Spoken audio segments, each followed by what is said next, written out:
Hi అండి, నేను ఈ వీడియో మొత్తం పోస్ట్ చేశాను అనుకున్నాను, కానీ కొంచెమే పోస్ట్ అయ్యింది. ఇది గొల్లపల్లి గ్రామంలో నూజివీడు మండలంలో ఏలూరు జిల్లాలో ఉన్న శ్రీ రఘునాథ దేవాలయం అండి. మేము వెళ్ళే టైంకి జడ్జి వాళ్ళు వచ్చి పూజలు చేపించుకొని వెళ్తున్నారు. ఇక్కడికి ఎందుకు వెళ్ళాము, ఈ గుడి ఎలా తెలుసు అంటే మా అక్క వాళ్ళ హస్బెండ్, మా బావగారు వాళ్ళ ఊరు ఇదే. వాళ్ళ ఇంటికి 2 ఇళ్ళు దాటితే ఈ గుడి వస్తుందండి. చాలా ఫేమస్. చూద్దురుగానని తీసుకువెళ్ళారు. ఇది రామబాణం పడిన చోటు. ఇక్కడ బాణం అనేది మనం సినిమాల్లో చూపించినట్టు చిన్నగా లేదండి, చాలా లావుగాను బారుగా ఉంది. ఇక్కడ నేను వీడియో తీశాను, కానీ అంత క్లారిటీగా కనపడట్లేదు. రియల్గా అయితే అక్కడ చూపించిన ఫొటోస్ అయితే చాలా పెద్దదిగా ఉంది బాణము. పిల్లలు అలా పడకుండా ఇదంతా మెస్ కట్టేశారు. ఇక్కడ స్థల పురాణం ఏమిటి అని అడిగితే ఆయన పంతులు గారు చక్కగా వివరించారండి. ఆ వీడియో ముందలే పోస్ట్ చేశాను, ఎవరన్నా చూడకపోతే చూడండి.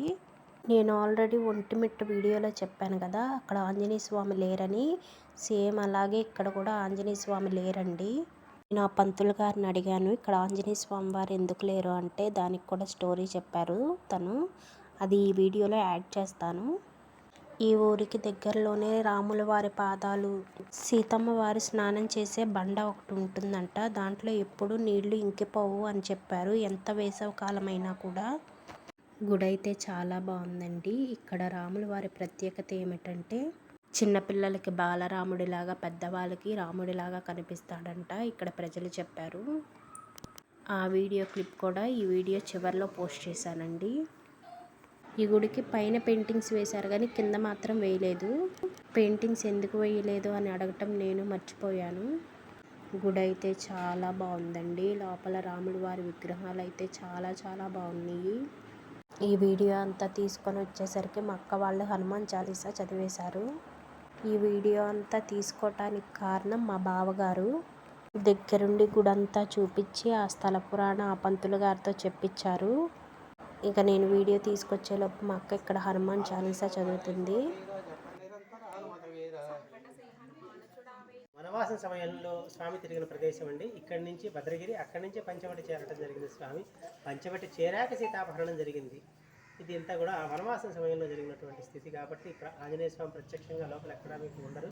ఎక్కడైనా సరే గరుడ పెరుమాళ్, ఎక్కడైనా సరే స్వామివారికి ఎదురుగుండా ఆంజనేయ స్వామి ఉంటారు, కానీ ఇక్కడ గరుడ పెరుమాళ్ ఉంటారు, గరుకుమంతుడు ఉంటాడు.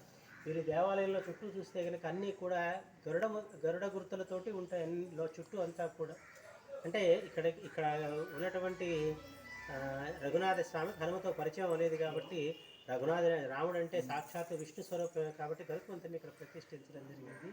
అది ఇక్కడ మరొక విశేషం. జై శ్రీరామ్, జై శ్రీరామ్. రాముల వారి గుడి పక్కనే శివాలయం ఉంటుంది. మేము వెళ్ళే టైంకి శివాలయం మూసేశారు. గుడి అయితే బయట చూడటాకే చాలా బాగుంది, కానీ దర్శనం అయితే అందలేదు. ఈసారి ఎప్పుడన్నా వెళ్తే కంపల్సరీ తీస్తాను వీడియో.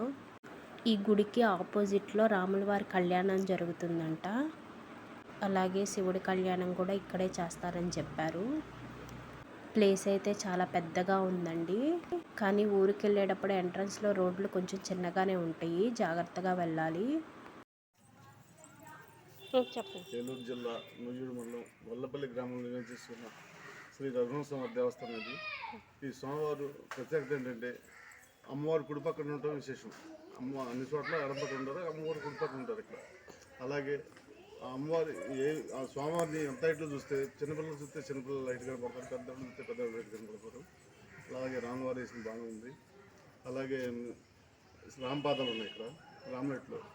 అలాగే సీతమ్మవారు చీరలాల్సిన గుర్తులు 2 అడుగుల నీళ్ళు ఉంటాయి అన్నమాట. నిండు వేసవాళ్ళలో కూడా చీరలాల్సిన గుర్తులు ఇవన్నీ విశేషమమ్మ. ఈ యొక్క తీర్థాన్ని దర్శించినట్లయితే పుణ్యం కలుగుతుంది.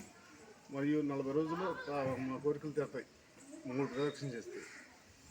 Thank you.